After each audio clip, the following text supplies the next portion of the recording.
Que le nom du Seigneur soit béni. Merci Seigneur encore pour ce moment que tu permets. Merci pour ta grâce infinie, ton amour infini. Oui, Jésus-Christ. Nous voulons ce soir encore te louer. Nous voulons ce soir, Seigneur, nous abandonner entre tes mains.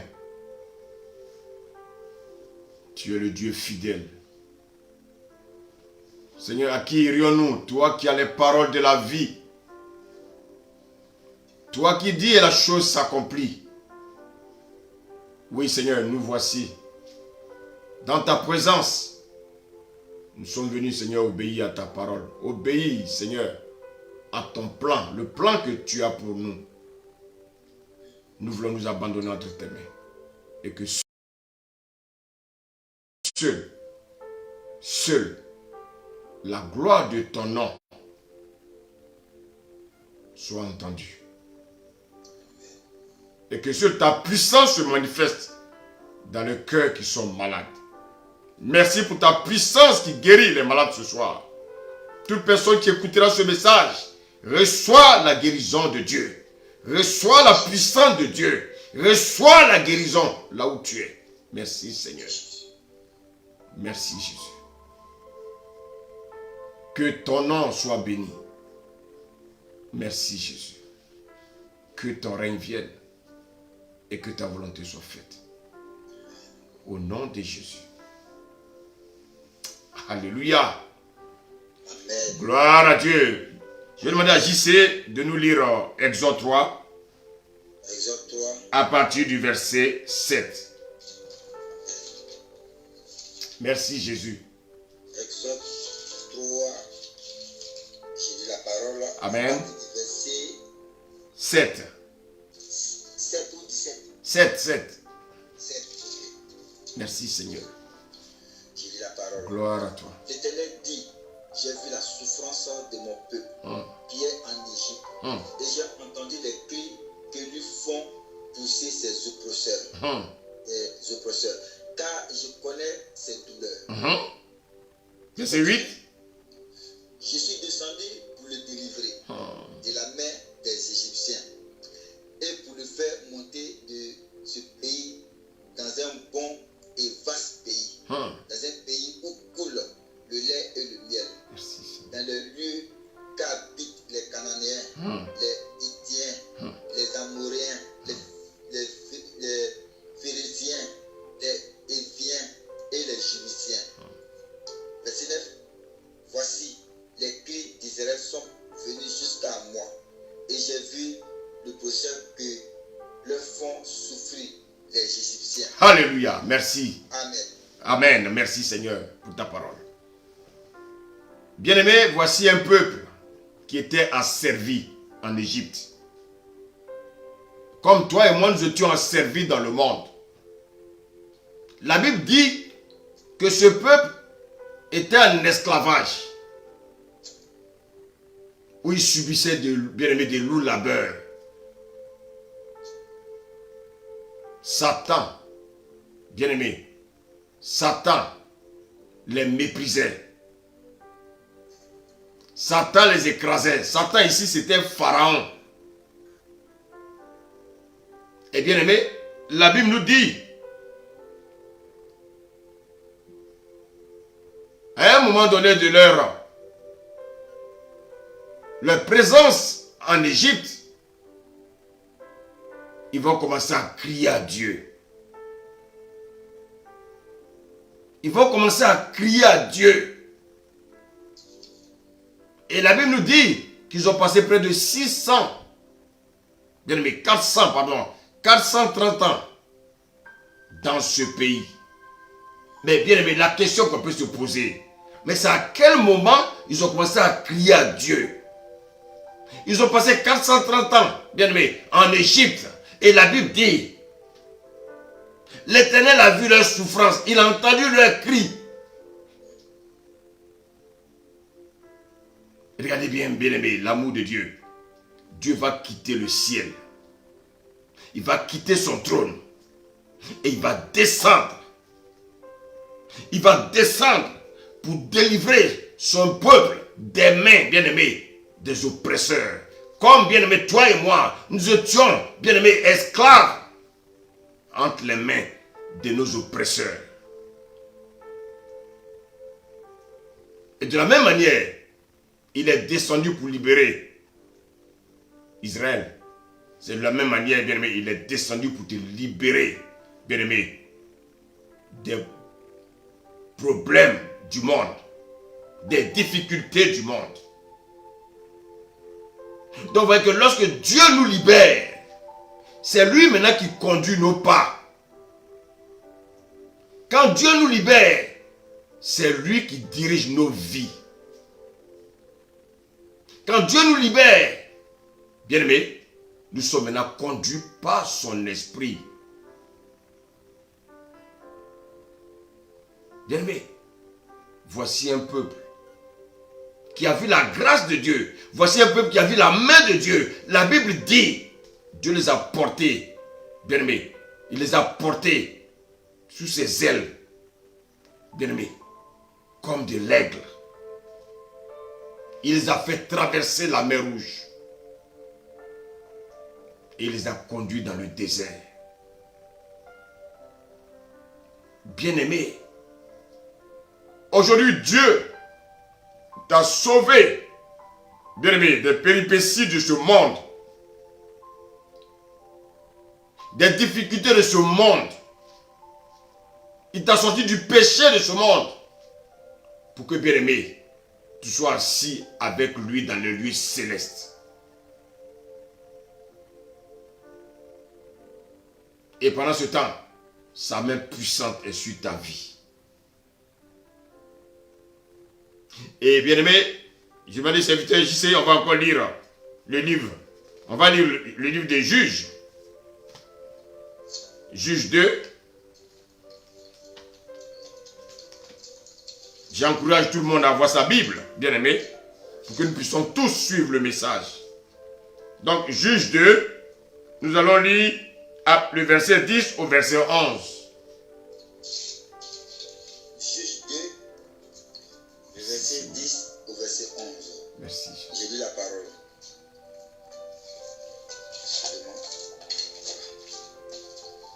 Juge 2, verset 10 au verset 11. Toute cette génération fut recueillie auprès de ses pères, et il s'éleva après elle une autre génération qui ne connaissait point l'Éternel, ni ce qu'il avait fait en faveur d'Israël. Verset 11. Les enfants d'Israël firent alors ce qui déplaît à l'Éternel, et ils servirent les Baals. Waouh, bien aimé, voici l'ingratitude de l'homme. Dieu a sauvé ce peuple. Et ce peuple a décidé, bien aimé, de marcher avec Dieu. Ils ont dit, Seigneur, nous te servirons. Et bien aimé, à un moment de leur marche, qu'est-ce qu'ils vont faire? La Bible dit, les enfants d'Israël firent alors ce qui déplaît à l'Éternel et ils servirent les Baals. On va encore lire le livre de Juges, toujours Juges 3. On va lire, bien aimé, on va lire à partir du verset 1. Juge 3, verset 1. Je lis la parole.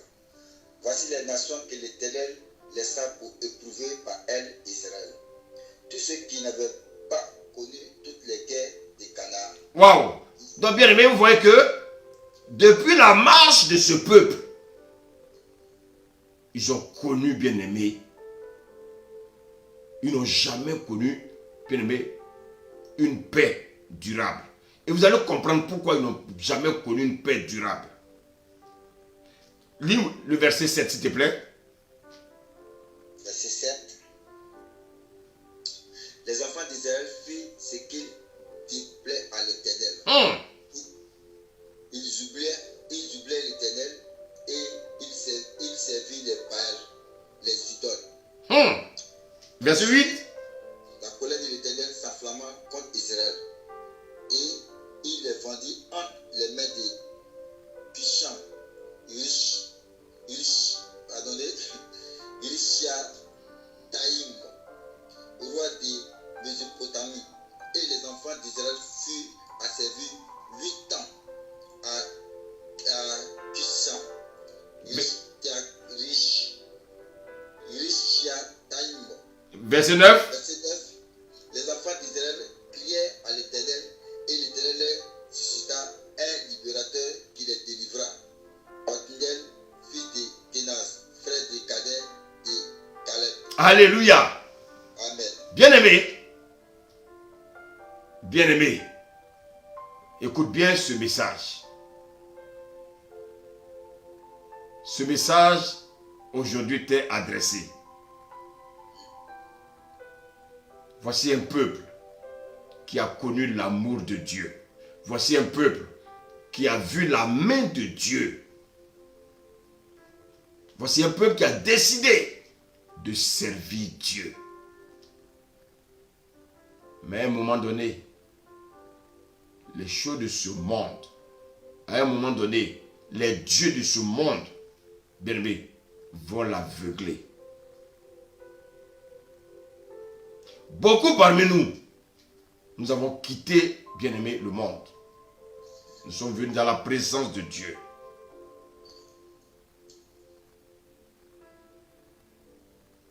Nous sommes venus dans la présence de Dieu.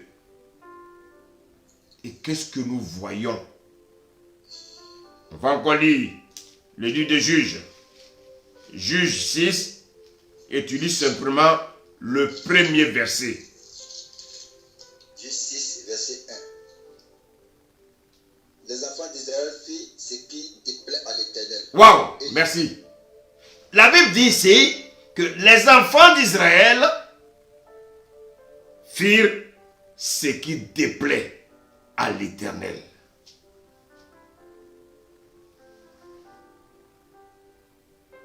Les enfants d'Israël firent ce qui déplaît à l'Éternel.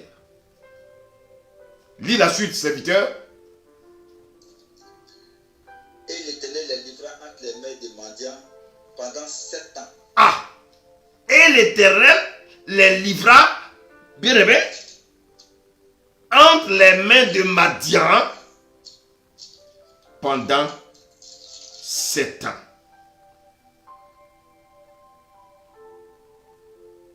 Toi qui m'écoutes ce soir, dans ta vie, il se peut qu'il y ait un Madian qui veut régner sur ta vie. Il se peut qu'il y ait un Madian, bien-aimé, qui t'attaque. Il se peut que tu aies un Madian qui veut régner sur toi. Le thème de ce soir, comment arrêter ton Madian? Comment bouter Madian hors de ta vie? Il faut arrêter Madian. Oui, il faut arrêter Madian. Vous savez, la Bible nous dit ici que l'Éternel a livré son peuple entre les mains de Madian. Écoute-moi, l'esprit de Madian se manifeste encore à notre époque. L'esprit de Madian est encore vivant. Un esprit ne meurt jamais. L'esprit de Madian, l'esprit de Madian, l'esprit de Madian continue encore à régner, continue à se manifester, bien aimé, à notre période, à notre époque. L'esprit de Madian continue de régner. Au temps d'Israël, Madian se manifestait. Au temps des Hébreux, Madian se manifestait. De nos jours encore, Madian continue de se manifester. Mais regardez bien, au temps des Hébreux, Madian se manifestait uniquement contre le peuple d'Israël. Le peuple d'Israël était sous l'influence de Madian.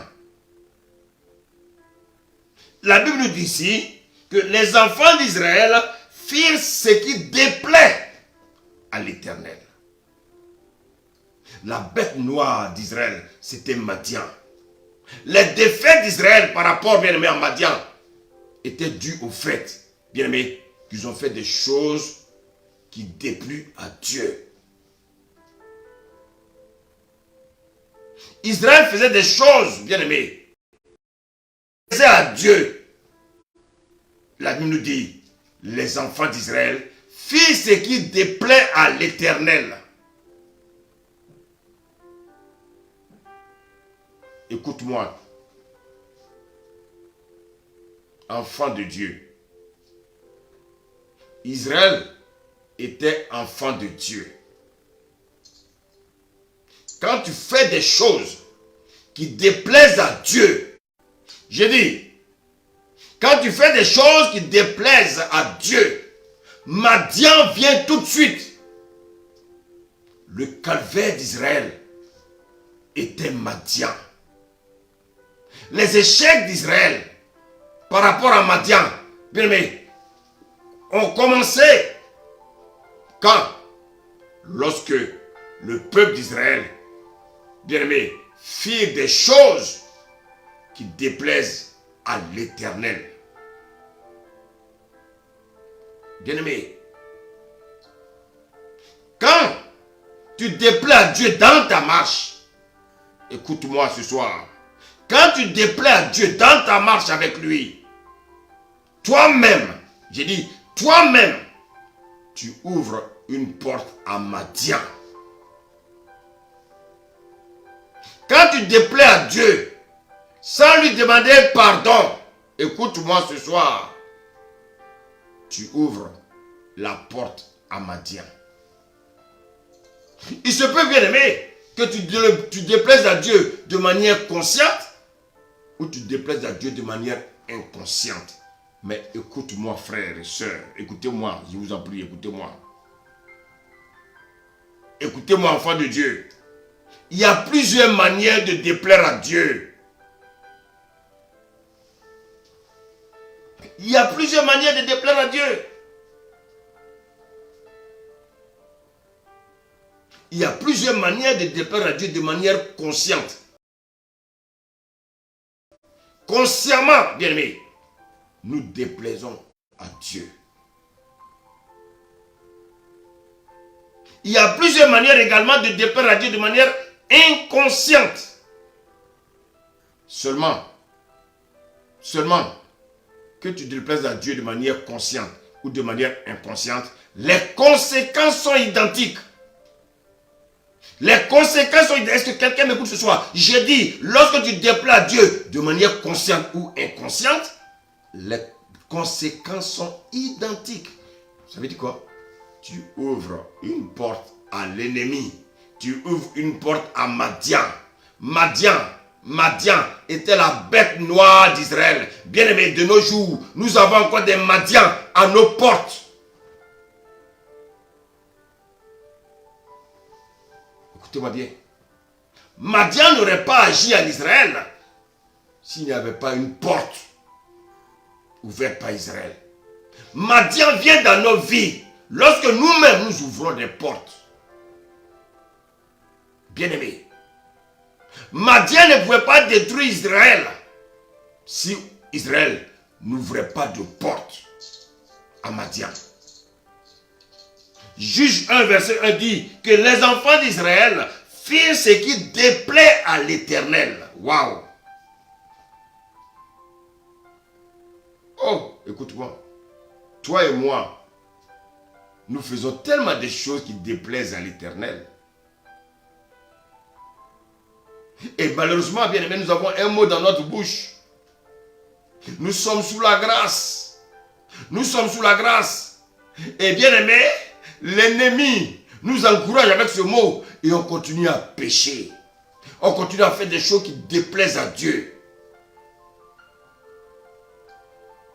Nous continuons à déplaire à Dieu de manière consciente ou de manière inconsciente.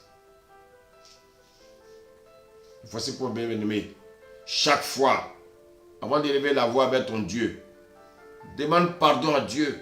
Parce que bien aimé, tu ne sais pas si tu as péché de manière consciente ou de manière inconsciente. nous commettons les péchés tous les jours. La Bible nous dit que si nous disons que nous n'avons pas péché, nous nous séduisons nous-mêmes. Vous savez, les chrétiens sont des séducteurs. Et la vérité n'est point en nous.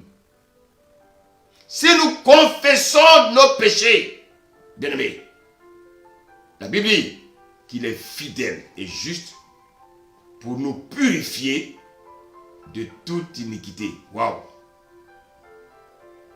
Mais si nous disons que nous n'avons pas péché, nous le faisons menteur. Et sa parole n'est point en nous. Dieu te dit ce soir que tu es un menteur si tu crois que tu ne pèches pas. Lorsque tu te lèves le matin, quelles sont tes pensées? Ah oui. Je vous ai dit tout à l'heure qu'il y a des péchés que nous commettons de manière consciente et il y a des péchés que nous commettons de manière inconsciente. Écoute-moi, péché, c'est péché. Il n'y a pas de petits péchés, il n'y a pas de grands péchés. Bien aimé, il y a des gens qui vont rater la Nouvelle Jérusalem à cause des péchés qu'ils appellent les petits péchés. Celui qui ment, il a péché. Celui qui tue, il a péché. Mais souvent, bien aimé, nos yeux sont fixés sur celui qui a tué. Alors que le menteur, bien aimé, ne rentrera pas dans la Nouvelle Jérusalem. Tu peux pécher consciemment et tu peux pécher inconsciemment. Et cela peut attrister Dieu. La Bible n'attristez pas le Saint-Esprit de Dieu. Le Saint-Esprit qui est en vous.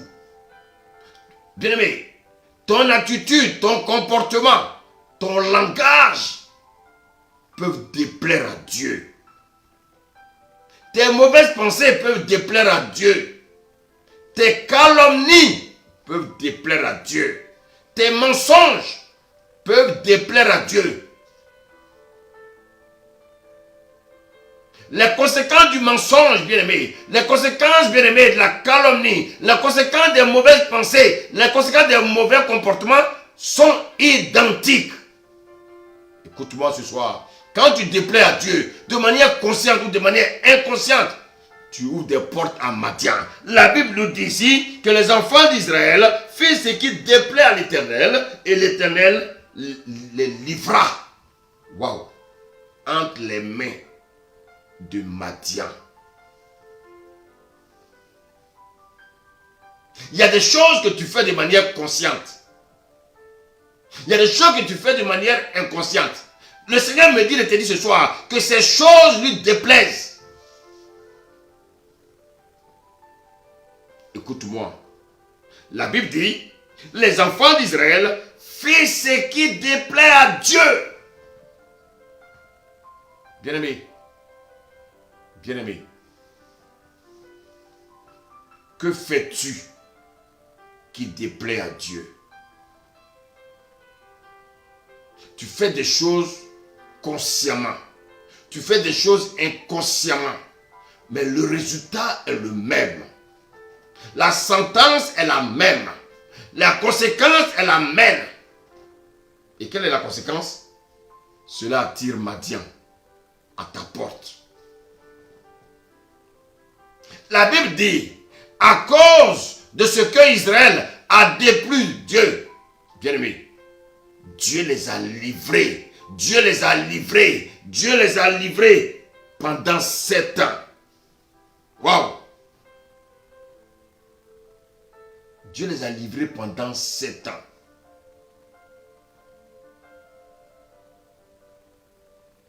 La situation dans laquelle tu vis est dure combien de temps aujourd'hui?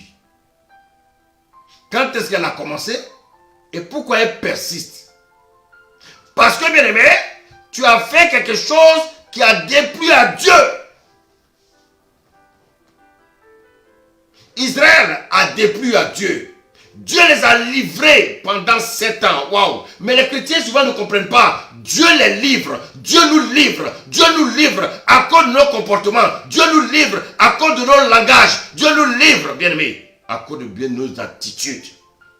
Dieu nous livre à cause, bien-aimés, de nos désobéissances. Israël a été livré à cause de leur désobéissance. Israël a été livré à cause de leur irresponsabilité. Dieu les a livrés à qui? À Madian. À cause, bien-aimés, de leur inconscience. Dieu les a livrés à Madian à cause de quoi? À cause de leur incrédulité. Ils ont fait ce qui déplaît à Dieu. Et Dieu, qu'est-ce qu'il a fait? Dieu les a livrés. J'ai dit, Dieu les a livrés entre les mains de Madian pendant 7 ans.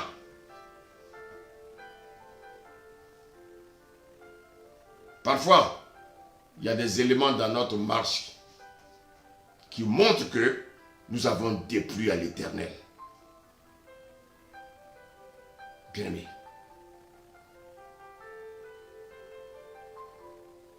Quel est le problème que tu vis dans ton foyer?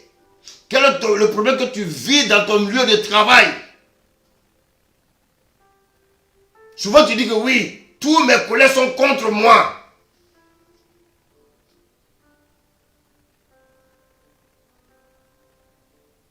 Pourquoi as-tu des problèmes financiers? Tu as posé un acte qui a déplu à Dieu.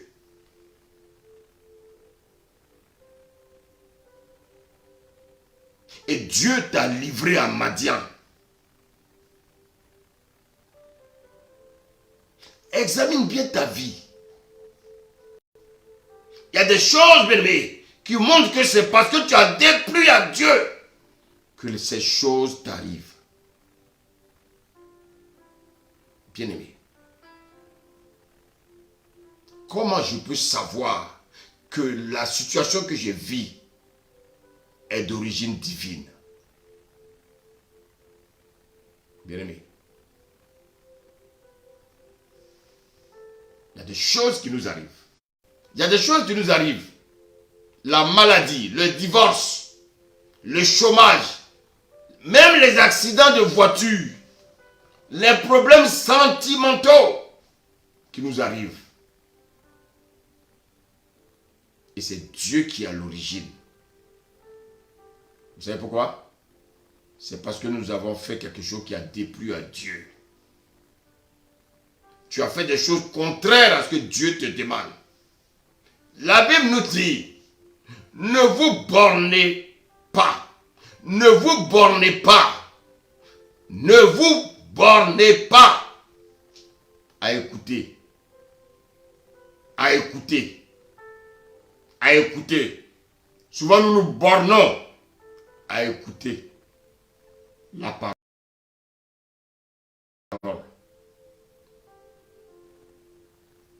Mais est-ce que nous la mettons en pratique? Lorsque nous refusons de mettre la parole en pratique, nous déplaisons à Dieu. Vous savez, il y a des choses subtiles que l'ennemi nous pousse à faire. Et nous disons que nous avons le titre d'enfant de Dieu. Et nous croyons que Dieu n'a pas de regard sur les actes que nous posons. Tous les actes que nous posons, Dieu a son regard là-dessus. Israël se bornait à écouter Dieu. Mais Israël désobéissait à Dieu. Les chrétiens d'aujourd'hui, ils vont écouter la parole de Dieu. Tous les dimanches, ils vont écouter la parole. Ils se bornent à écouter la parole. Mais combien mettre cette parole en pratique? Combien mettre cette parole en pratique?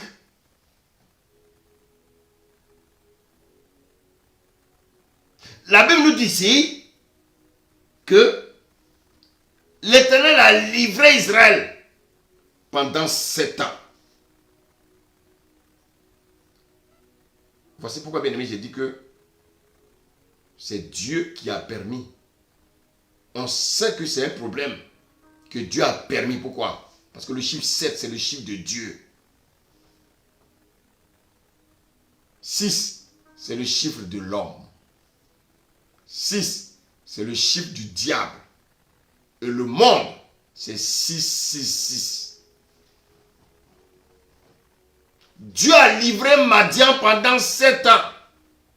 A livré Israël entre les mains de Madian pendant 7 ans. Quand tu as un problème, il faut chercher à comprendre l'origine de ton problème. Sinon, tu combattras la mauvaise personne. Souvent, nous sommes en train d'accuser des personnes à tort.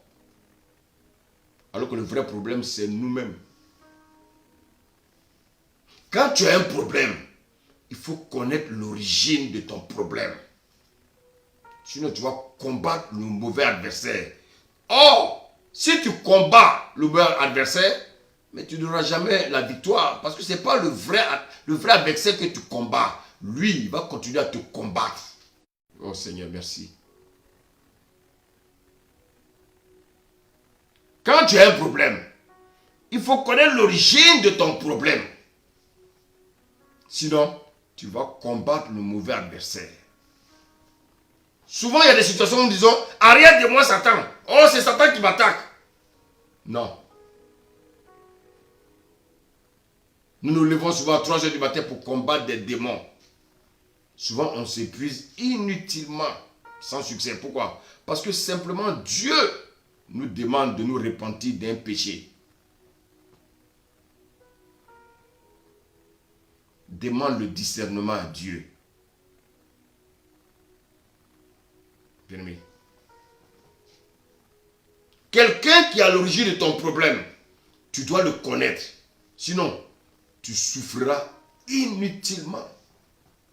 Et souvent, tu accuses une personne qui n'est même pas ton ennemi. Le vrai ennemi, bien-aimé, il est dans les ténèbres.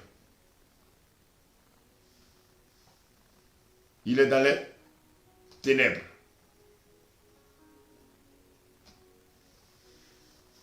Le vrai ennemi est dans les ténèbres.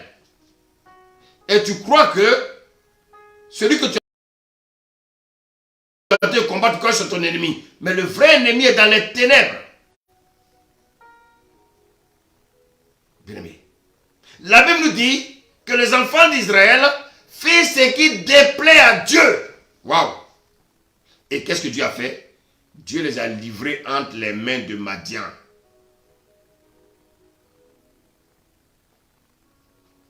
Et qu'est-ce qui va se passer? Serviteur JC, est-ce qu'on peut continuer à lire le verset 2, s'il te plaît? De Juge 6. Verset 2. Amen, oui. Amen. De Juge 6, hein? Oui, Juge 6. J'ai dit la parole. La main de Madian fut puissante contre Israël. Pour échapper à Madian, les enfants d'Israël se retiraient dans les ravins de montagnes, dans les cavernes et sur les rochers fortifiés. Amen, merci. Donc, regardez bien, comment des enfants de Dieu qui ont la protection de Dieu. Bien-aimé, la Bible dit, qu'est-ce qu'ils font? Ils se tiennent dans des ravins, dans des cavernes. Au lieu d'être dans la présence de Dieu, ils sont dans des cavernes. Et souvent, bien aimé, lorsque nous avons des problèmes, au lieu de nous tenir dans la présence de Dieu, qu'est-ce que nous faisons? Qu'est-ce que nous faisons? Nous nous éloignons de la présence de Dieu. Nous cherchons nous-mêmes nos solutions. Les solutions humaines. Ils vont se cacher, bien aimé, dans les cavernes. Vous savez, quand nous pratiquons des choses qui déplaisent à Dieu, nous nous cachons de Dieu. Voici un peuple, un grand peuple, qui appartient au grand Dieu, qui est dans la défaite. Pourquoi? Parce que, bien aimé, ce grand Dieu, bien aimé, les a livrés à Madian. Ils ont pratiqué des choses qui ont déplu à leur Dieu. Si tu déplais à Dieu consciemment et ou inconsciemment, les conséquences sont les mêmes. Lorsque Dieu ouvre une brèche à Madian, Madian va te dévorer. Bien-aimé, tu as un problème. Peut-être que ton problème est d'origine madianite.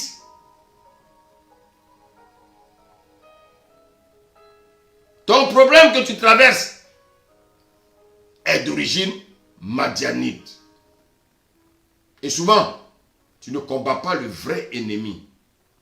Tu combats la personne qui est proche de toi. Alors que ce n'est pas la personne qui est proche de toi qui est ton ennemi. Ton problème est d'origine madianite. Bien-aimé. Israël a eu l'arche de Dieu. Israël avait la faveur de Dieu. Israël avait la prière. Bien-aimé. Mais malgré tout cela, malgré tout ça, bien-aimé, ils sont vaincus par Madian. Tu as le grand Dieu. Tu passes du temps dans la prière. Tu passes dans le temps dans la prière. Mais bien-aimé, rien n'est résolu. Tu es chrétien. Tu as Jésus. Tu as la faveur de Dieu. Tu as la grâce de Dieu. Tu pries au nom de Jésus. Et tout ce que tu fais, c'est au nom de Jésus. Mais dans ta vie, bien-aimé, dans ta vie, on ne voit pas la main du grand Dieu. Bien-aimé, vous savez, nous les chrétiens, nous devons être le miroir. Un miroir de la gloire de Dieu. Nous devons être un miroir de la gloire de Dieu. À travers ta vie, à travers ton témoignage ici-bas, on doit voir la gloire de Dieu. On doit voir la puissance de Dieu. Tu es un ambassadeur de Jésus sur terre. Mais souvent, on ne voit pas le caractère du royaume en toi. Pourquoi? Parce que l'esprit de Madian te souille. L'esprit de Madian t'influence. L'esprit de Madian t'a corrompu. Comme il a corrompu le peuple d'Israël. Dans la Bible, nous ne voyons pas, écoutez, Madian attaquait un autre peuple. Madian attaquait régulièrement Israël. Bien-aimé. Madian attaquait Israël. Bien-aimé. Souvent, tu as un seul ennemi qui te fatigue. Mais tu n'as pas encore détecté qui est cet ennemi-là. Quel est ce Madian qui vient attaquer Israël? Bien-aimé. Souvent, tu dis, je me couvre du sang de Jésus. Je me couvre du sang de Jésus. Je me couvre du sang de Jésus. Non, on ne se coupe pas du sang de Jésus aveuglement. Les chrétiens, souvent, ils prient aveuglement. Tu dois apprendre à savoir qui est ton ennemi. Souvent, tu accuses ton ami. Souvent, tu accuses tes voisins. Souvent, tu accuses tes collègues. Tu accuses même souvent même ta propre femme. Tu accuses même souvent ton propre mari. Qui est Madian? Écoute-moi, frère. Qui est Madian? Bien-aimé. Madian a mis le peuple d'Israël dans la peur. Regarde pourquoi tu as peur. Il y a un esprit de peur, bien-aimé, qui est en toi. Un esprit de peur qui est en toi. Pourquoi? Bien-aimé. Pourquoi cet esprit de peur est en toi? Simplement parce que tu es contrôlé par un esprit de Madian. Tu es contrôlé par un esprit de Madian.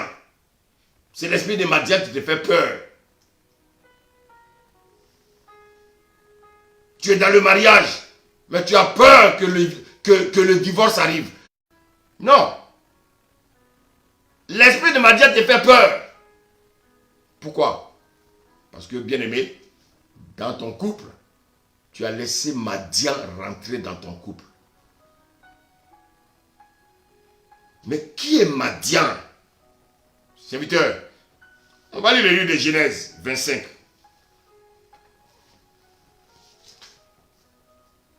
Genèse 25, à partir du premier verset au verset 3. Genèse 25.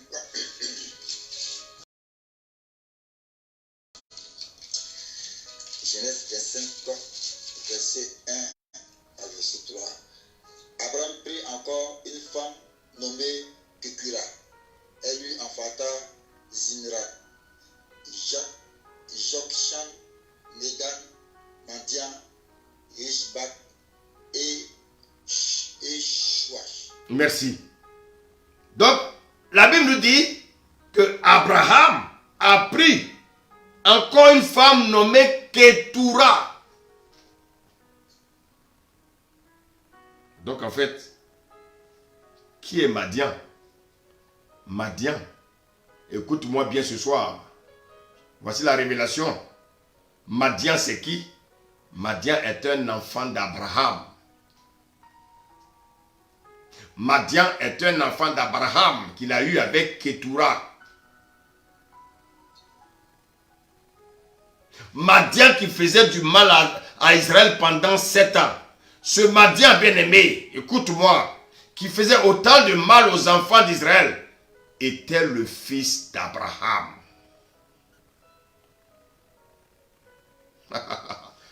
Souvent, on a l'impression que Abraham a seulement eu Isaac. Abraham a eu d'autres enfants, dont Madian. Mais qui est Ketura? Nous allons savoir qui est Ketura. Qui est Ketura? Nous allons le découvrir. Ketura a fait d'autres enfants avec Abraham. Et l'un des enfants était Madian. Madian qui est un enfant bien-aimé de qui? Madian qui est un enfant d'Abraham.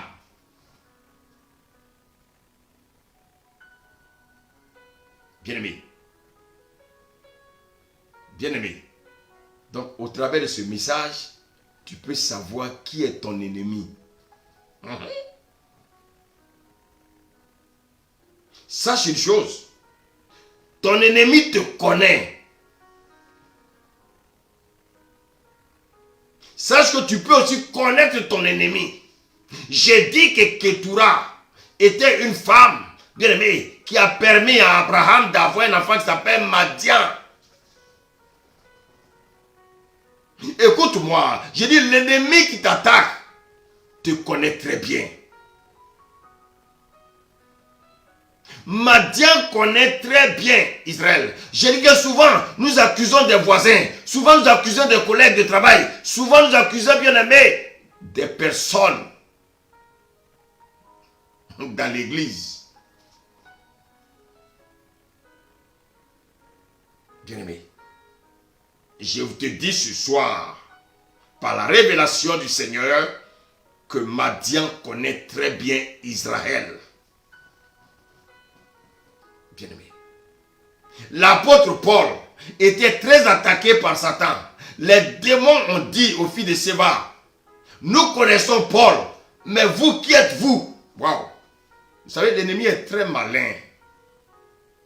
Pour qu'il t'attaque, il faut qu'il te connaisse. La Bible nous dit que le diable rôde, il rôde autour de nous comme un lion rugissant. Et qu'est-ce qu'il fait? Chaque jour, il t'étudie. Tu es devenu une leçon. Lui, il t'étudie chaque jour. Madian connaissait très bien Israël. Ah, la parole de Dieu. Tant que Israël, écoute-moi, tant que Israël était dans l'obéissance, Madian ne pouvait pas l'atteindre. Mais si Israël était dans la désobéissance, il était vulnérable à Madian. Qui t'attaque? Qui t'attaque? Bien-aimé, es-tu dans l'obéissance à Dieu ou es-tu dans la désobéissance à Dieu? Alors tu connais la réponse. Bien-aimé, j'ai dit que tu connais la réponse. J'ai dit que tu connais la réponse. Tu connais qui t'attaque. Es-tu dans l'obéissance ou es-tu dans la désobéissance? Quand Israël était désobéissant à Dieu, Dieu enlevait sa protection sur Israël. Madian connaît bien Israël. Pourquoi? Parce que Madian était fils d'Abraham. Abraham a eu Madian avec Ketura. Israël était qui? Israël était le petit-fils d'Abraham. Écoute-moi, écoute la révélation. J'ai dit que Israël était le petit-fils d'Abraham.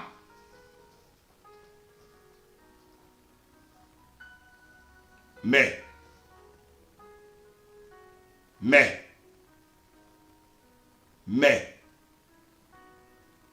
est-ce que Israël connaissait bien Madian? Madian, sans ambiguïté, Madian connaît bien Israël. Écoute-moi, les démons qui nous attaquent nous connaissent bien.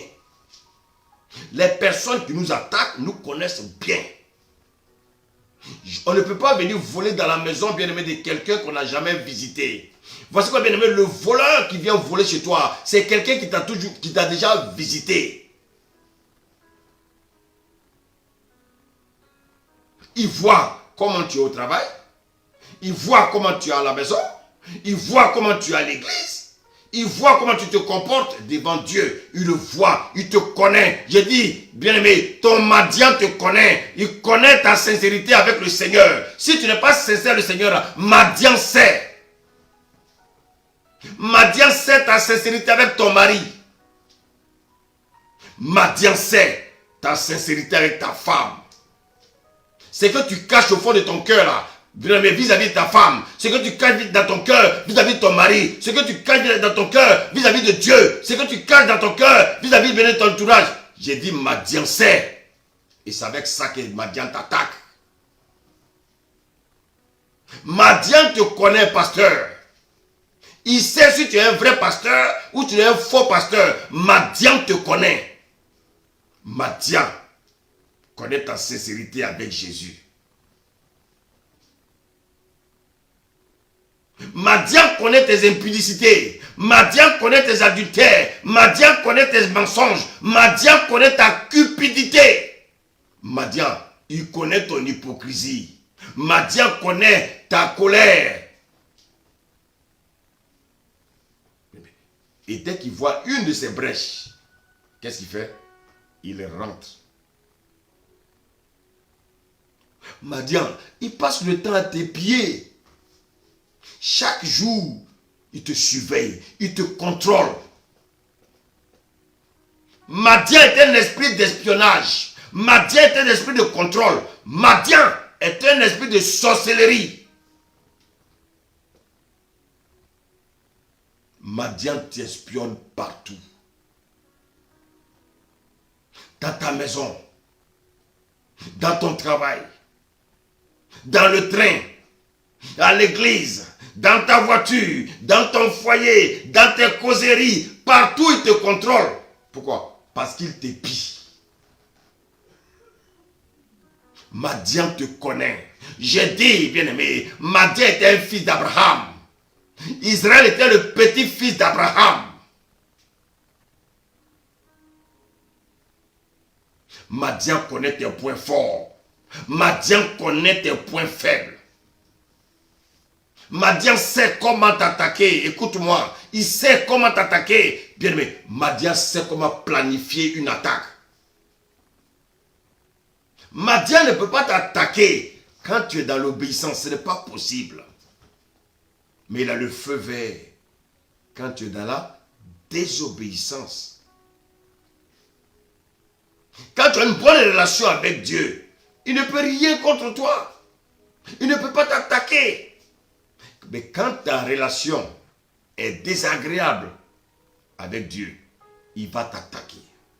La Bible nous dit, bien-aimé, dans Juge 6, verset 1, que Israël a fait quelque chose qui a déplu à Dieu. Et Israël a ouvert la porte à qui? À Madian. Dieu les a livrés à Madian. Chers frères et sœurs, vous qui m'écoutez, nos malheurs ne viennent pas seuls. Nos échecs ne viennent pas seuls. Nos échecs ne sont pas le fruit du hasard. Bien-aimé, il y a des choses que tu peux éviter obéis simplement à ton Dieu. Obéis simplement à ton Dieu. Si Adam et Ève avaient simplement obéi à Dieu depuis le jardin, ce monde ne sera pas ce monde que nous voyons aujourd'hui. Vous voyez que déjà, au commencement, Dieu a simplement dit à l'homme, ce que je recherche, c'est ton obéissance. Dieu ne cherche pas autre chose. Dieu recherche ton obéissance. J'ai dit, Dieu recherche ton obéissance. Dieu n'a pas besoin, bien-aimé, de tes activités. Il n'a pas besoin, bien-aimé, de tout ce que tu cours. Tu vas à gauche, tu vas à droite. Mais bien-aimé, c'est bien d'aller à gauche, c'est bien d'aller à droite. Mais la première chose que Dieu te demande, c'est d'abord ton obéissance. Madian a mis Israël en déroute à plusieurs reprises. Madian ravageait Israël. À cause de Madian, Israël se cachait dans les cavernes. Madian rendait Israël pauvre. Madian rend les chrétiens pauvres. Madian pousse les chrétiens dans les raisonnements. Bien-aimé, j'ai dit Madian connaît Israël. Madian connaît le cœur d'Israël. Ton Madian connaît ton cœur. Bien-aimé, Madian te connaît. Mais c'est qui Madian? Madian est un ancêtre d'Israël. Oh my God, my God. J'ai dit, Madian est un ancêtre d'Israël. Ça veut dire quoi? Qui est ton Madian? Ton Madian est ton ancêtre. Ouvre les yeux. Ouvre simplement les yeux. Abraham était le père de Madian. Abraham était le père de Madian. Et la Bible nous dit qu'Abraham a pris une autre femme qui s'appelle Ketura. Et qui était Ketura? Qui était Ketura? Serviteur ici, on va aller dans un chronique.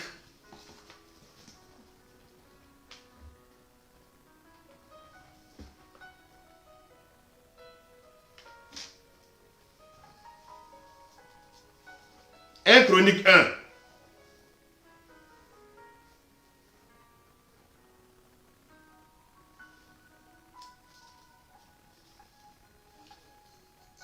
Chronique 1. Verset 32. À partir du verset 28, pour une très bonne compréhension. À partir du verset 28. Amen. Je lis la parole. Fils d'Abraham, Isaac et Ismaël, voici les postérités.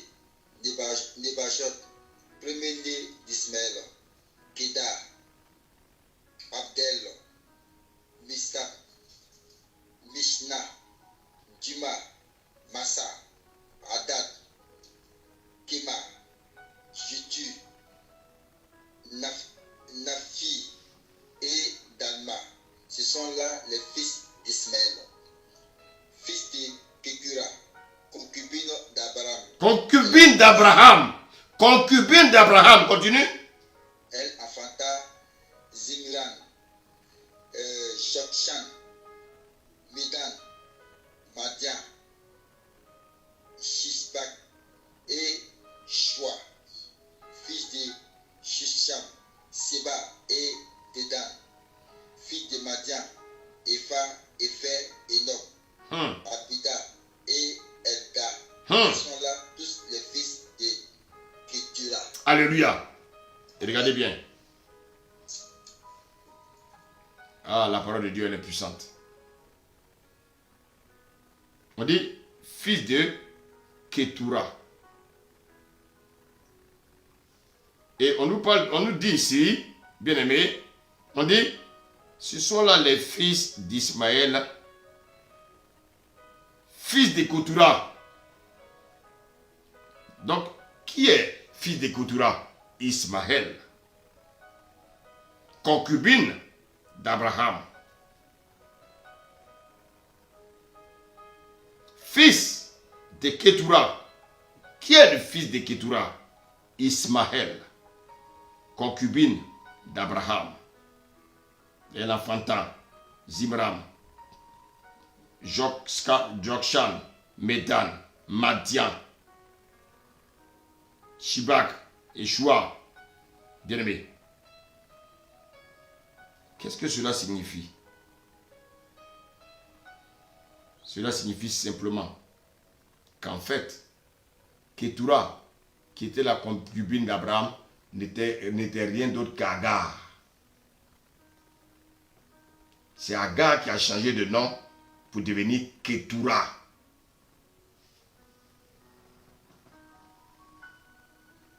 Ketura était la concubine d'Abraham. Et Ketura a enfanté 6 autres fils à Abraham. Et l'un d'eux s'appelait Madian,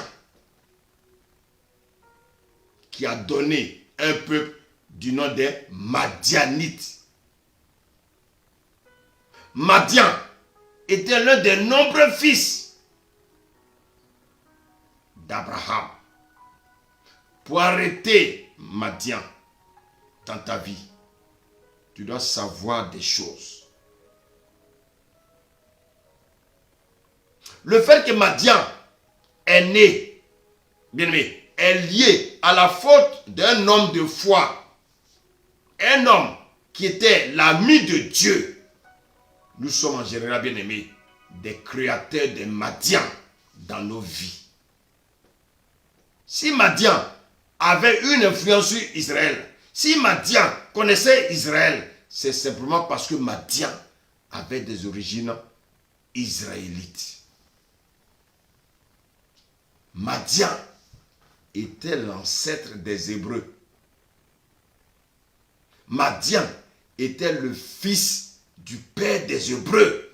C'est-à-dire qui? C'est-à-dire Abraham. Donc qui est donc Madian? Madian va ravager Israël, alors que Madian est d'origine israélite.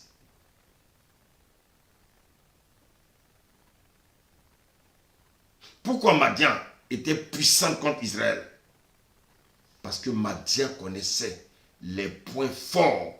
Madian connaissait les points faibles. Bien aimé, il connaissait les points faibles d'Israël. Écoute-moi, toi qui me suis ce soir. Qui te ravage? L'ennemi qui te ravage te connaît très bien. Il connaît tes points forts, il connaît tes points faibles, il te contrôle. Madian connaissait Israël parce que Madian avait des origines, bien aimées, israélites. Écoutez-moi, frère. Il avait des origines hébraïques. Les hommes de la Bible, tels que Moïse, Abraham, Moïse, David, étaient des hommes comme vous et moi. Quel était le point fort d'Abraham? C'était la foi. Dieu a dit, imitez leur foi. Mais de ne pas, bien aimé, de rejeter quoi? Leur témoignage. Les exemples, les erreurs qu'ils ont commis. Abraham était un homme de foi, mais il avait des faiblesses. Bien aimé, nous n'avons pas besoin de nous intéresser aux faiblesses d'Abraham. Nous devons nous intéresser plus aux forces d'Abraham. Et ce que je te dis, toi qui m'écoutes, c'est pour que tu puisses corriger tes faiblesses. La Bible dit d'imiter leur foi, mais pas leurs erreurs. Ils ont commis beaucoup d'erreurs, mais ils ont marché par la foi. Abraham avait un problème avec le mensonge. À tel point qu'il a légué ce même esprit de mensonge à qui? À son fils Isaac. Isaac aussi a suivi les faiblesses de son père. Isaac aussi a menti. Le même mensonge d'Abraham, Isaac aussi a menti. Bien aimé. Abraham a menti pour avoir les bonnes grâces de qui? Les bonnes grâces d'Abimelech. Vous savez, la Bible regorge des vérités à entendre. Mais aussi des choses désagréables à entendre. Afin que, bien aimé, nous puissions garder ce qui est bon et rejeter ce qui n'est pas bon. Abraham a souvent menti. Mais Abraham était un homme de foi. Abraham était aussi un homme impatient. C'est comme aujourd'hui, nous chrétiens, nous sommes impatients. On fait les choses tout de suite. Et ça nous pousse à commettre beaucoup d'erreurs.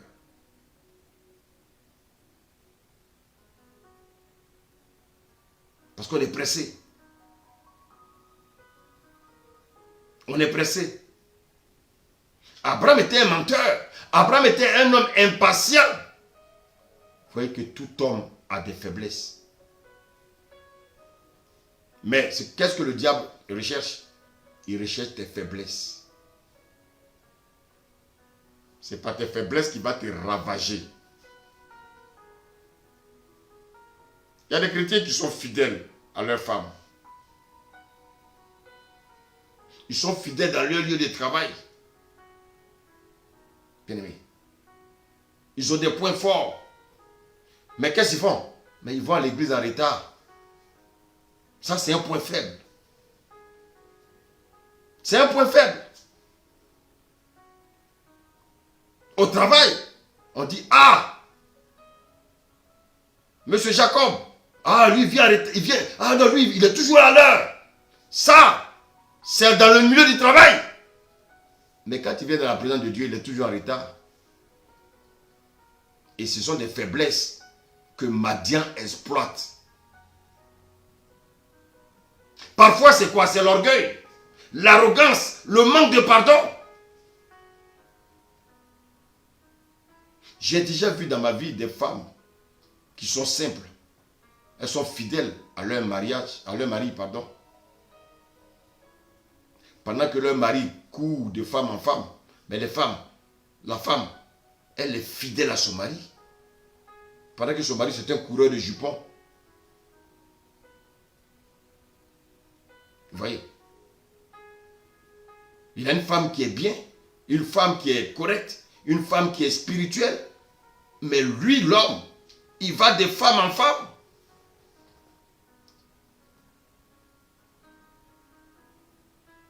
Et c'est ça. Mais cette femme qui est fidèle à son mari, là, elle a une faiblesse. C'est qu'elle veut dominer son mari. Ça, ce sont des portes qu'on ouvre à Madian.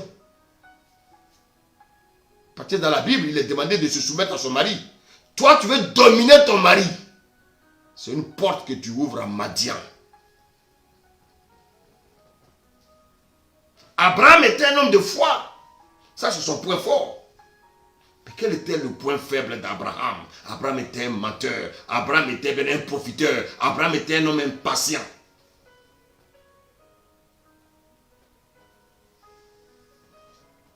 Et c'est par cette faiblesse, écoutez-moi bien, c'est par cette faiblesse d'Abraham que Agar est arrivée. Il y a beaucoup d'Agar dans des couples. Dieu a fait une promesse à Abraham. Dieu lui a dit que Sarah aura un fils. Mais Abraham était pressé. Parce que il vieillissait, il se disait, un homme naturel, un homme animal, un homme charnel, il s'est dit oui, mais à un certain âge, je ne pourrai plus avoir d'enfant, mais j'ai presque 100 ans. Mais bien aimé, alors que la parole de Dieu est puissante, Abraham, que Dieu a dit, la parole s'accomplit. Abraham voulait aider Dieu. Qu'est-ce qu'il va faire? Il va partir avec Agar. En écoutant qui? En écoutant sa femme. Sa femme, Sarah, qui va l'envoyer vers Agar. Donc bien aimé, nous voyons que Abraham certes était un homme de foi, mais il n'était pas un homme patient pour attendre la concrétisation de la... Abraham n'était pas patient. Il n'était pas patient. Abraham aussi avait une autre faiblesse. Bien aimé, Abraham n'arrivait pas à s'imposer dans son foyer. Abraham n'arrivait pas à reprendre Sarah. Sinon, il n'aurait pas écouté, bien aimé. l'erreur que Sarah lui a transmise. Bien-aimé. Et Israël ne sera pas plus tard confronté à Madian si Abraham avait repris Sarah. Bien-aimé. Et le monde ne sera pas aujourd'hui sous le joug du diable si Abraham avait repris Sarah. Le monde ne serait pas aujourd'hui sous le joug du diable si Adam aussi avait repris Ève. Elle a conseillé d'aller vers qui? Vers Agar l'égyptienne.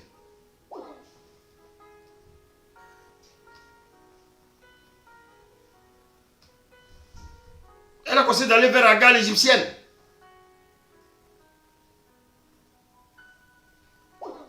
Elle a conseillé d'aller vers Agar l'égyptienne. Bien-aimé, voici pourquoi, dans le foyer, il est important de s'écouter. Dans le foyer, il est très important de s'écouter. Oui, dans le foyer, il est très important de s'écouter.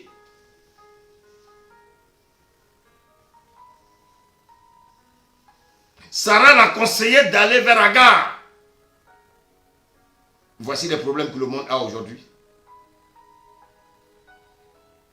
Il faut écouter ton mari. Si ton mari dit des bêtises, prends la parole de Dieu et puis raisonne-le avec la parole de Dieu.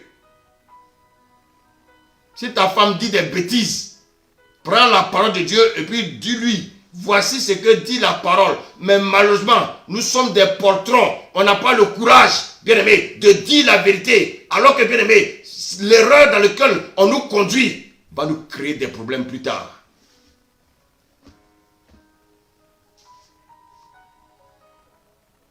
Saphira et Ananias ne se seraient pas, bien-aimés, morts s'ils avaient, bien-aimé, ils voulaient obéir à la parole de Dieu. Monsieur était cupide, madame était cupide, la cupidité les a tués. Dans le foyer, il est important de s'écouter mutuellement. Vous voyez que le problème du monde est venu par un couple.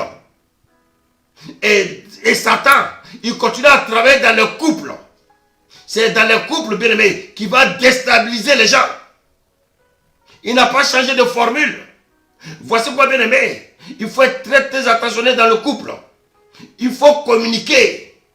Communiquer, pas pour communiquer les choses de ce monde, mais il faut communiquer avec la parole de Dieu. Je ne cherche pas à faire plaisir à mon épouse. Elle ne cherche pas à me faire plaisir. Mais elle marche avec moi par rapport à la parole de Dieu. Si je suis en train de passer à gauche, si la parole me dit de passer à droite, elle me dit, chérie, la parole dit de passer à droite. Mais regardez souvent qu'est-ce qu'on fait. On veut faire plaisir aux gens. Adam voulait faire plaisir à Ève. Le monde s'est dégringolé. Abraham voulait faire plaisir à Sarah. Voilà, il a créé les musulmans. Aujourd'hui, le monde est dans des problèmes.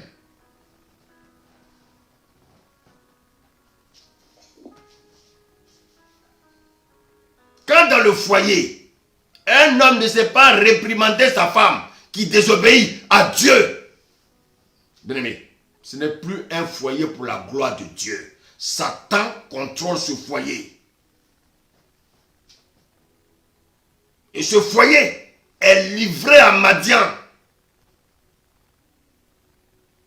Ce foyer est livré à Madian. Ta femme dit des bêtises. Il faut la réprimander. Bien-aimé, dans la Bible, il y a des hommes dont leur foyer ont engendré des Madians. Pourquoi? Parce qu'ils n'ont pas su réprimander leur femme. Ils n'ont pas pu réprimander leur épouse. Adam aurait dû dire à Ève, non, je ne mangerai pas de ce fruit. Parce que Dieu m'a dit que si nous mangeons de cet arbre, nous mourrons. Qu'est-ce qu'Adam a fait? Il est resté muet. Et beaucoup sont muets dans leur couple. Ils ne sont pas contents dans leur cœur. Mais ils ont peur de la réaction de leur femme. Et après, il y a les conséquences. Voilà aujourd'hui les conséquences que le monde vit. Tout a commencé par un problème de couple. Dans le jardin. On croyait que Abraham allait rectifier. Abraham aussi est tombé dans le même piège. Alors toi, chrétien qui m'écoute, ne tombe pas dans le même piège.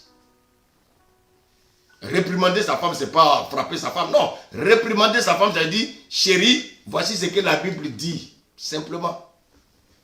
Donc je ne te suis pas, c'est dans l'amour, on communique. L'amour c'est quoi? C'est dire la vérité. L'amour c'est pas caresser. Oui chérie, je t'aime. Oui, si tu aimes ta femme, bien aimé, si elle veut te conduire à l'abattoir, tu lui dis non, je ne suis pas un bœuf.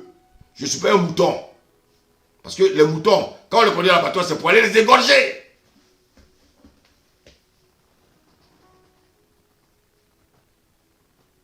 Bien aimé. Chrétien, aimer son épouse, honorer son épouse, c'est bien. Mais ça ne veut pas dire, bien aimé, oui, oui, oui à tout. Parce que ça devient de l'idolâtrie.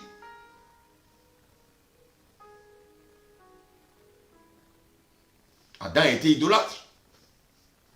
Et aujourd'hui, voici le problème dans lequel nous sommes. Aimer son épouse, ce n'est pas l'idolâtrer. Non. Tu peux très bien aimer ton épouse, bien aimé. Tu peux l'aimer, la respecter, mais ne pas l'idolâtrer.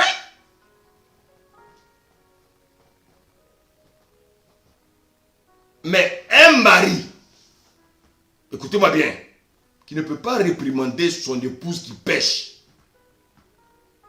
Alors lui-même, le mari, il pêche 2 fois.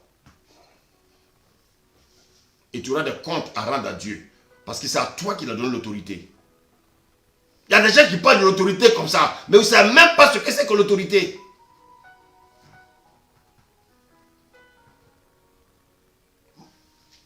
Je respecte très bien ma femme. Ah oui, je l'honore. Mais je la réprimande quand il faut la réprimander. C'est pas parce que je l'ai réprimandé que ce n'est plus ma femme. C'est pas parce que je l'ai réprimandé que je ne l'aime pas. Non. Quand on aime quelqu'un, on aime sa femme. Quand elle fait des bêtises, on la réprimande.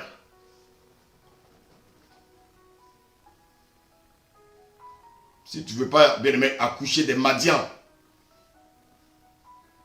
dans ta vie et dans ton foyer, tu vas engendrer des Madians. Écoute-moi, frères et sœurs, écoutez-moi. Enfants de Dieu, écoutez-moi. Il y a eu des exemples. Regardez le roi Akab. Il a épousé une femme de Sidon appelée Jézabel. Akab avait un point fort. Quel était le point fort d'Akab? Akab savait s'humilier devant Dieu. Ah oui. Mais quel était son point faible? Il n'arrivait pas à reprendre Jézabel. Mais regardez, mais la Bible nous enseigne. Regardez toutes ces personnes qui ont commis des erreurs dans la Bible là.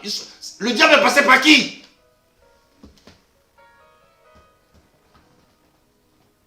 Je suis en train de parler aux époux là, qui nous écoutent ce soir. Je ne sais pas dans quel pays tu es, toi qui m'écoutes, écoute-moi. Aime ta femme, honore-la. Mais quand elle commet des erreurs, il faut la réprimander. Sinon, tu vas te créer des Madians.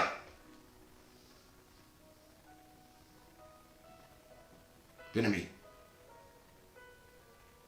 tu vois, écoute-moi bien, ces erreurs-là, tu vas engendrer des Madians qui vont te faire du tort dans ton futur. Et c'est pour ça que, bien-aimé, il faut avoir le discernement. Parlez tranquillement à ton épouse. Ah, chérie, ce que tu es en train de me dire là, regarde ce que la Bible dit. Il y en a qui ont peur, ils ont peur de dire ça. Ah!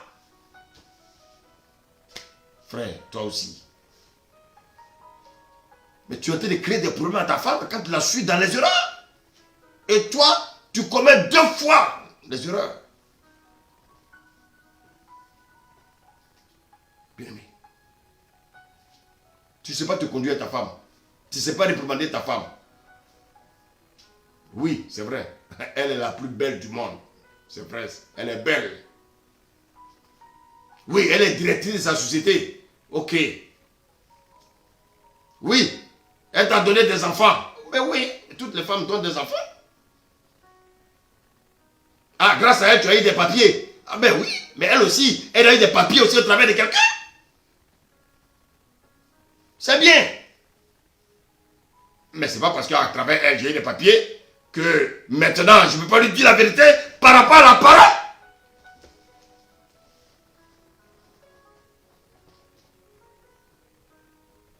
Le joueur fait des choses qui déplaisent à Dieu.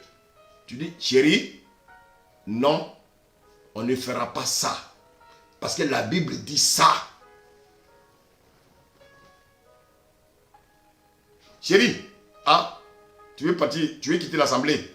On ne quittera pas l'assemblée. Oui. Parce que ce que le pasteur a dit là, c'est la vérité. Moi, je ne te suis pas. Je ne veux pas aller d'église en église. Là où je suis là, la parole est nourrie. Oui, c'est dur, c'est vrai. Parce qu'on a révélé ton péché. Donc tu veux quitter l'église. Moi, je ne te suis pas. Je ne suis pas déjà aveuglement comme ça. Non.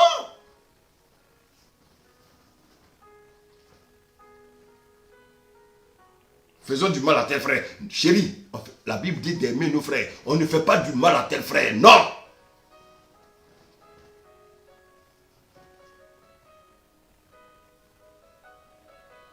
Même si elle pleure, même si elle est fâchée, mon frère, prends tes responsabilités pour éviter des madians qui vont venir vous fatiguer dans le couple. Israël a des problèmes avec un madian. À cause de qui? À cause d'Abraham. Beaucoup d'hommes de Dieu, leur problème, c'est leur épouse. Ils ne savent pas reprendre leur épouse. Quand ton épouse vient te dire, elle a fait un songe, que Dieu lui a montré qu'elle va être pasteur. Toi, tu ne peux pas lui dire que la femme ne peut pas être pasteur. Tu ne peux pas. Alors aujourd'hui, plein de Jézabel servent Dieu. On n'a pas dit que la femme ne peut pas connaître la parole. Elle peut connaître la parole, mais ça ne veut pas lui dire, ça ne veut pas dire qu'elle doit enseigner.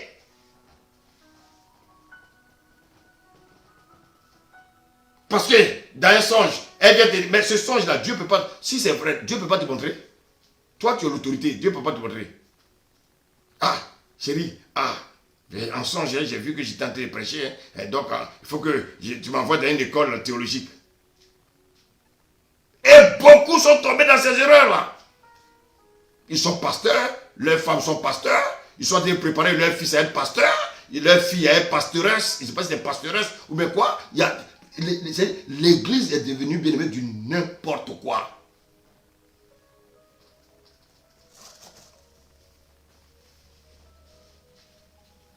N'importe qui se lève, il est divorcé, il vient, allez, on va marier. Donc, il faut revenir à la parole. Il faut que nous revenions à la parole.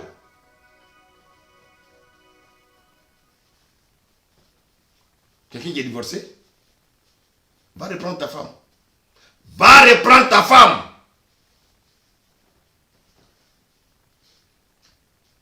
Tu épouses une femme qui s'est déjà mariée. Si son mari est vivant, que tu l'épouses, tu es en adultère. Si tu l'épouses, divorce. Pour que Dieu puisse te donner ta femme. Parce qu'elle, ce n'est pas ta femme. Trop de légèreté dans l'église. C'est des erreurs qu'on commet. On a commis ça. Mes frères, quand Dieu a ouvert les yeux, quand Dieu ouvre les yeux, tu reviens à la parole.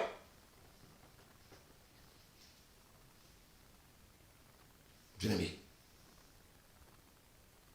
Trop de femmes pasteurs, trop. Trop. à la femme d'enseigner. Mais il y a des femmes, oui, parce que ce sont des Jézabel. Elles dominent dans le couple. Elles veulent l'enseigner, elles veulent prêcher. Quand le Seigneur Jésus appelait ses disciples, là, il appelait ses apôtres, là, il n'y avait pas de femmes dedans. Mais copions Jésus. Mais on dit, on est dans un monde moderne, on est au 21e siècle. Mais dites-moi, donc le temps est au-dessus de Dieu alors?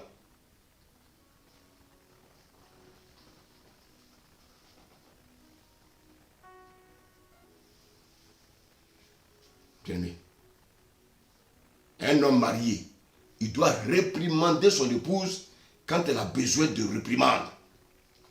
Ça ne veut pas dire que je ne l'aime pas. Bien-aimé. Au contraire, il y a des femmes, quand tu les réprimandes, elles t'aiment encore plus. Parce qu'elles voient ton autorité. Ne passez pas au caprice, bien-aimé, de vos femmes. Non. Parce que si tu fais ça, tu vas engendrer des Akab. Tu vas engendrer, des Madians, bien-aimé, dans ton couple. Dans ta maison, et tu auras des problèmes. Bien-aimé. Abraham a écouté Sarah. Et après avoir écouté Sarah,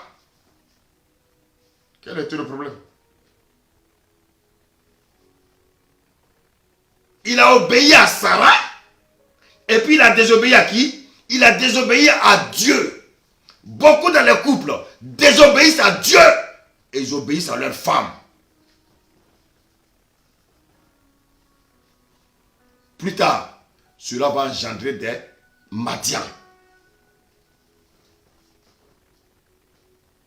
Il allait coucher avec Agar. Qui est venu? Ismaël est venu. Ismaël est venu. Quand Sarah est morte, Abraham est retourné chez Agar. C'est elle qui est tout là. Bien-aimé. Bien-aimé. Au temps d'Abraham, c'est vrai, il y avait une loi. Les 10 commandements n'existaient pas encore. Moïse n'existait pas encore. Mais il y avait une loi qu'on appelait le code de Nabourabi. Bien-aimé, c'était comme les 10 commandements. Cette loi, bien-aimé, c'était quoi? C'était une loi de la Mésopotamie. C'était une loi païenne, une loi des Chaldéens. Et dans ce code-là, cette loi permettait à une femme stérile de donner sa servante à son mari. Et quand la servante accouche, le bébé là n'appartient pas à la servante. Le bébé appartient à la femme de l'homme. À la servante. Pas à sa servante. Mais l'enfant appartient à la femme du monsieur. Ça, c'était une loi païenne. Bien-aimé. Donc, en d'autres termes, Sarah s'est appuyée sur cette loi païenne de Nabourabi, bien-aimé, pour proposer Agar. Bien-aimé. Agar à qui? Agar à Abraham. Et c'est cette Agar-là, plus tard, qui va s'appeler Ketura, qui va donner 6 fils à Abraham. Et parmi laquelle il y a un qui va s'appeler qui? Madian. Et c'est ce Madian qui va créer plus de dégâts au peuple d'Israël.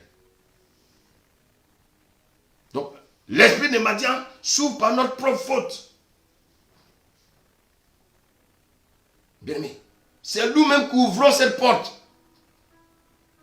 aux esprits démoniaques dans nos vies. C'est à cause d'Abraham, à cause de sa relation de soumission à Sarah, qui a donné naissance à Madian. Adam avait aussi un problème avec Ève. Tu vois, moi, je ne vais pas décevoir ma femme. Je ne sais pas qu'est-ce qu'elle va dire. Bon, elle va me bouder. Boude-moi. Boude-moi. Boude. Il faut me bouder. J'aime mon épouse. Mais si elle fait quelque chose de contraire, je viens dire chérie, non. Tu vas nous créer des problèmes. Ça, tu ne peux pas dire ça.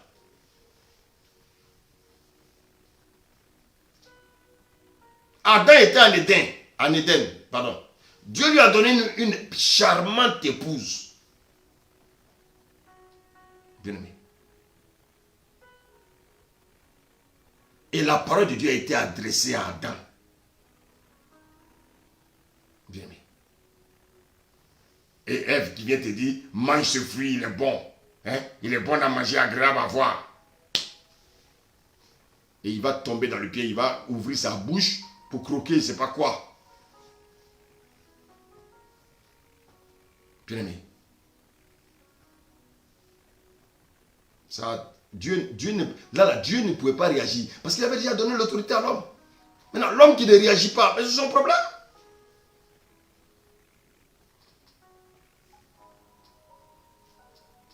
Et cela va créer une brèche. Et qu'est-ce qui va se passer? Satan va rentrer. Et souvent, l'erreur qu'on commet, c'est que souvent, quand on pêche, on ouvre les portes, on ne voit pas, en fait, on ne voit pas la correction de Dieu venir tout de suite. On ne voit pas les conséquences du péché. Mais c'est dans quelques années que ce péché que tu n'as pas confessé là, tu vas voir les conséquences. Ah oui. Les péchés d'Adam et Ève là, quelles ont été les conséquences? Mais ils ont créé un Caïn. Caïn va faire quoi? Il va tuer Abel. Ce sont les conséquences du péché.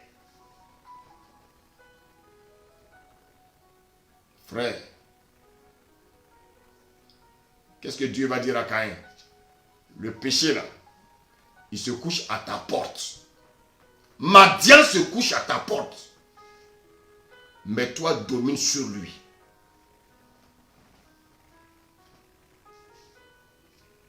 Ton père Adam et ta mère Ève ont ouvert une porte parce qu'ils ont désobéi à ma parole. Donc le péché se couche à ta porte. Donc fais attention, Caïn.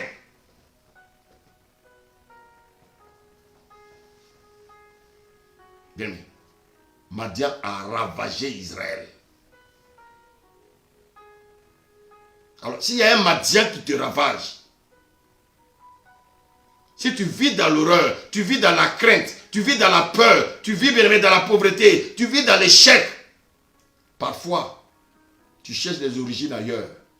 Mais toi-même, il y a un Madian qui est dans ta vie, que toi-même tu as créé. C'est lui qui agit négativement dans ta vie. Maintenant, observe un peu ta vie. Cherche comment le problème est rentré. Madian a une origine israélite. C'est une origine hébraïque. À travers cette histoire, bien aimé, nous avons compris, bien aimé, que nous sommes nous-mêmes nos propres engendreurs de Madian. Madian n'est pas loin. Nos Madians sont à l'origine de nos propres péchés.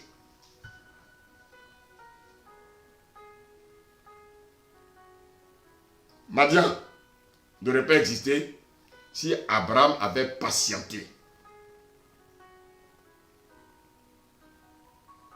Tu as vu quelque chose, tu veux acheter. Tu viens expliquer ça à ta femme. Tu viens expliquer à ton mari. Si ton mari te dit patientons, il faut patienter. Si tu te précipites, tu vas aller créer un Madian. Bien-aimé. Bien-aimé. Le diable, il rôde. Il rôde. Il rôde. Il cherche à te dévorer. Il ne t'a pas encore dévoré. Il va te dévorer à quel moment? Quand tu vas ouvrir la porte. Le voleur va rentrer chez toi à quel moment? Quand il va avoir une ouverture chez toi. Bien-aimé. La Bible nous dit que Élie était un homme de même nature que nous. Il a prié pendant 3 ans et demi. Il n'a pas eu de pluie. Donc vous voyez que malgré nos faiblesses, Dieu peut nous utiliser. Mais ce même Élie là, il n'a pas fui devant Jézabel.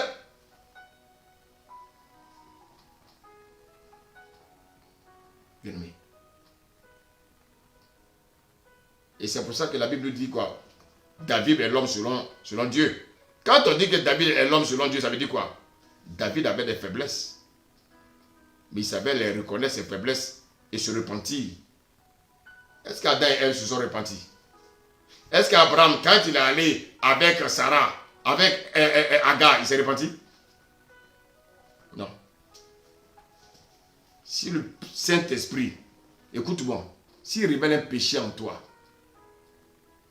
s'il révèle que tu es coléreux, s'il révèle, bien aimé, que tu es menteur, réjouis-toi et répands-toi. Réjouis-toi et répands-toi. Réjouis-toi et répands-toi. Ne joue pas les orgueilleux. Si Dieu utilise une personne pour te révéler une chose et tu te mets en colère, alors Dieu, qu'est-ce qu'il fait? Dieu veut te révéler en fait que la colère est encore en toi. Répands-toi et renonce à jamais à cette colère.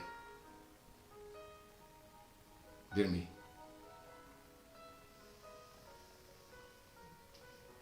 Bien-aimé, écoute-moi. Si Dieu a passé par un frère pour te révéler une faiblesse, ça ne veut pas dire que tu dois quitter l'église, non. C'est pour qu'on puisse t'aider à sortir de ton problème. Toi, tu dis, ah non, moi je ne vais jamais tromper ma femme. Moi je ne vais jamais tromper ma femme. Moi je ne suis pas un adultérien. Dieu dit, bon, c'est pas grave. Dieu peut permettre à une fille de l'assemblée de te draguer. Tu es pasteur, tu es un frère marié de l'église. Dieu peut permettre à une fille de l'église de te draguer. Et pourquoi Dieu permet ça? C'est pour savoir si tu es encore faible. Et que si l'adultère habite encore en toi. Parce qu'on ne t'a jamais tenté, on ne t'a jamais dragué. Donc tu crois que toi tu es fort. Mais Dieu met quelqu'un qui est peut-être plus belle même que ta femme. On va voir quelle sera ta réaction. C'est parce que l'occasion ne s'est pas encore présentée. Et tu pensais que tu t'es vacciné contre l'adultère. Donc Dieu va dire, bon, je vais mettre la fille là. Beaucoup ne sont pas tombés. Il y a beaucoup qui sont tombés. Tu penses être guéri de la convoitise. Dieu va permettre. Hein? Bien aimé. Il va mettre une situation où tu seras envieux. Ah non, moi je ne suis pas envieux. C'est parce que l'occasion ne s'est pas encore présentée que tu crois que tu n'es pas encore envieux. Donc Dieu, qu'est-ce qu'il va faire? Il va mettre quelque chose sur ton chemin, puis on va voir ta réaction. Parce que souvent Dieu nous aime. Il voit encore un mal en nous qui est caché. Et comme il nous aime, qu'est-ce qu'il fait? Il veut nous le dévoiler. Mais il passe par un événement. Il passe par un événement. Mais cet événement-là, ce n'est pas bien aimé pour te détruire. Mais cet événement-là, c'est pour que Dieu puisse te sauver. Mais comme on n'a pas le discernement, qu'on n'est pas spirituel, on passe souvent à côté. Bien aimé. Dieu va permettre de mettre des situations pour que le mal qui t'habite réellement soit manifesté. Et quand tu vas voir ces choses en toi, ne sois pas traumatisé. Quand tu vas voir ces choses en toi, ne sois pas découragé. Quand tu vas voir ces choses en toi, bénis Dieu. Parce que tu pensais que ce sont des choses qui n'allaient plus t'arriver. Mais si Dieu a mis ça devant toi, et puis tu as résisté, ça veut dire qu'effectivement, tu es guéri. Il peut même te tenter même 2, 3 fois même par rapport à la même situation. Écoutez, quand quelqu'un prie pour dire Seigneur, je ne veux plus tromper ma femme, est-ce que Dieu rentre en la personne? Non. Dieu te met simplement devant des situations pour voir si tu as compris. C'est pour ça que Dieu nous guérit.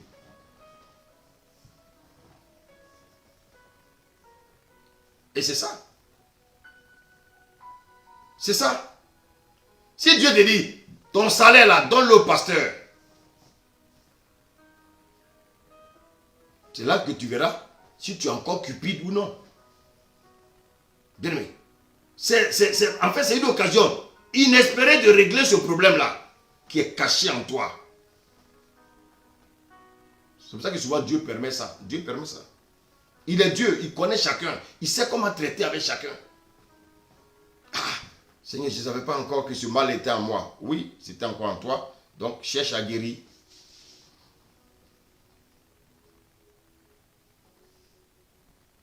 Ah oui. Je pensais être un homme intègre. Je pensais être un mari fidèle à ma femme. Je pensais être une épouse fidèle à mon mari. Mais j'ai découvert aujourd'hui devant Dieu que j'ai encore une faiblesse. Vous voyez que Abraham, tout le monde peut avoir des faiblesses. Alors Seigneur, pardonne-moi et guéris-moi. Abraham avait des faiblesses. Mais il savait à quel moment, quand Dieu lui a dit, marche devant ma face et sois un homme droit, Abraham est revenu. David avait des faiblesses. Mais il savait aussi s'humilier. Madian a existé. Madian existe encore. Madian existera jusqu'à ce que Jésus revienne. Et c'est pour ça que, bien aimé, nous devons être des hommes vigilants. Et souvent, les Madians qui ravagent ta vie, tu en es l'auteur. Souvent, tu travailles, mais Madian t'appauvrit. Il t'appauvrit. Madian connaît. Il connaissait bien Israël. Madian te connaît, toi qui m'écoutes. Chacun a un Madian quelque part. Dis-moi, un démon, avant de venir semer le désordre dans ta vie, que fait-il?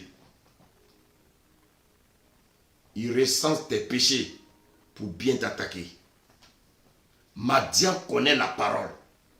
Et lorsque tu désobéis à cette parole-là, il vient et il frappe. Madian n'est pas pressé. Il t'étudie.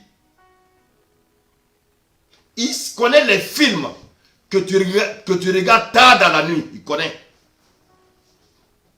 Les sites qui t'encouragent à te masturber là. Il connaît. Les démons, ils savent stocker bien tes données. Ils sont plus efficaces même que Facebook. Ils sont plus efficaces. Bien aimé. Tes données sont stockées chez les démons. Ils savent où tu vas. Ils savent tes sites. Ils te connaissent. Et dès que les portes s'ouvrent, ils pénètrent. Bien aimé. Souvent, il y a une erreur qu'on commet. Je vais lire un passage, vous allez voir. Dans 2 Pierre. Dans 2 Pierre 1, verset 9. Regardez ce que la Bible dit. Il dit, mais celui en qui ces choses ne sont pas point est aveugle. Il ne voit pas de loin. Il a mis en oubli la purification de ses anciens péchés. Il y a souvent, bien aimé, il y a nos anciens péchés là, souvent nous les cachons. On ne les a pas encore confessés. Madian sait qu'on n'a pas confessé, il t'attend.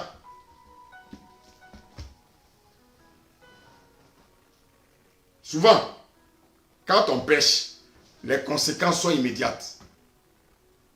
Mais souvent, les conséquences, ça peut être 1 mois après, 1 an après, 10 ans après. Et c'est pour ça que le Seigneur dit, confessons le péché, frère. Mais souvent, l'orgueil de l'homme, ah non, moi, je n'ai pas péché. Ah non, moi, je n'ai pas péché. Mais tu as péché, qui a vu? Rentre dans ta chambre, demande pardon à Dieu. Ça, il y a gros cœur dedans.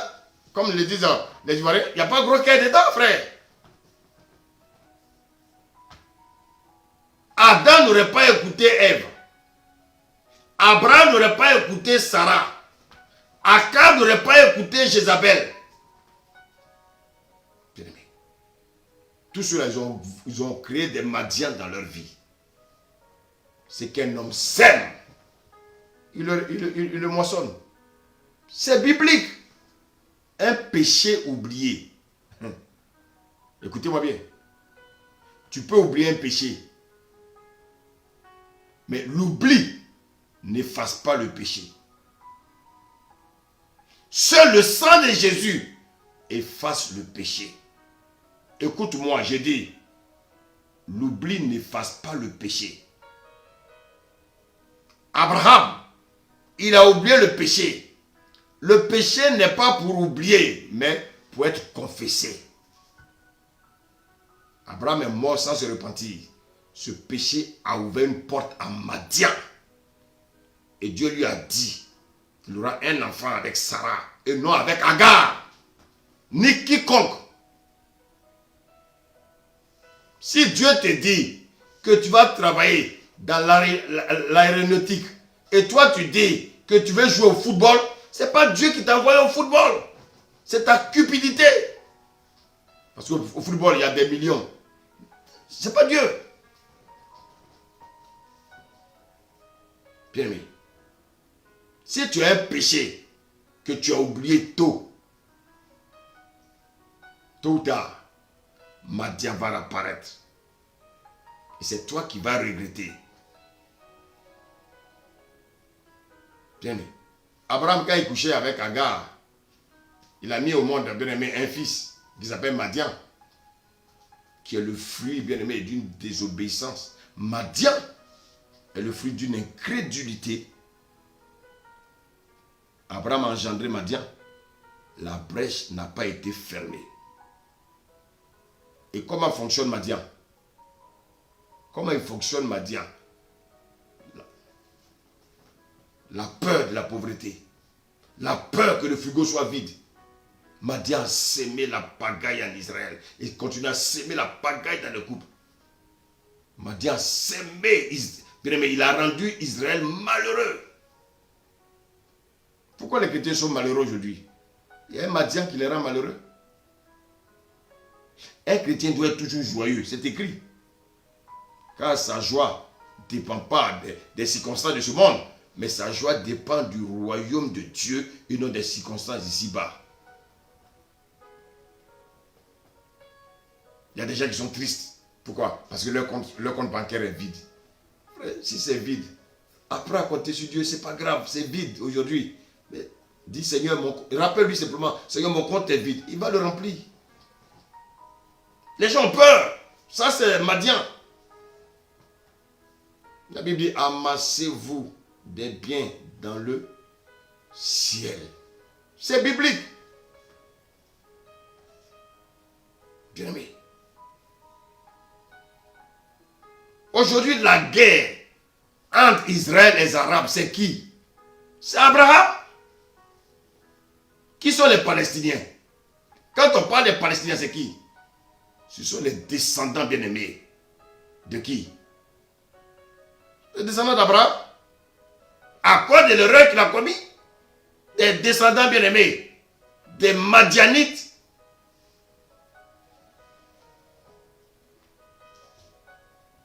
Quelle guerre entre deux pays, Israël et Palestine, aucune personne ne peut régler. Et les gens pensent que c'est une affaire physique. Non! C'est une affaire de Madian. C'est une affaire spirituelle. Si Abraham n'était pas là avec Agar, on n'avait pas à avoir ce problème de Palestine. Non! Bien-aimé. Bien-aimé. Quand tu choisis de déplaire à Dieu, automatiquement la porte est ouverte. Madian va se manifester. Bien-aimé. Madian sème la domination. Il sème bien-aimé les problèmes. Il sème les ravages. Au niveau familial encore, bien-aimé, il est là-bas. Bien-aimé. Et souvent nous avons mis des péchés aux archives. Ne mettez jamais un péché aux archives. Et c'est pour ça que quand tu pries, Saint-Esprit, révèle-moi encore les choses cachées. Il va te révéler. Bien-aimé. Par rapport aux anciens péchés, il y en a qui disent, ah non, ouais, et toutes choses sont passées. Mais et les péchés là, il faut confesser. Est-ce que tu as confessé? Souvent nous commettons des péchés. Et puis on appelle ça, moi, ce sont des erreurs, bon, ce sont des erreurs de jeunesse. Mais ce sont des erreurs de jeunesse, mais il faut les confesser. Tout ça, Dieu les appelle péchés. Bien-aimé. Bien-aimé. Il y a des péchés qu'ils ne doivent pas confesser. Madian est assis là-dessus. Bien-aimé. Ce soir, nous avons compris. Nous avons compris que si Dieu a livré son peuple à Madian, c'est parce que son peuple a pratiqué des choses qui ont déplu à Dieu. S'il y a encore des choses dans ta vie, bien-aimé, qui déplaisent à Dieu, abandonne-les. Et tu verras que Madian sera écrasé. Et tu arrêteras les œuvres de Madian dans ta vie, afin que tu sois victorieux dans tout ce que tu entreprendras avec le Seigneur. Que le Seigneur vous bénisse ce soir. Amen.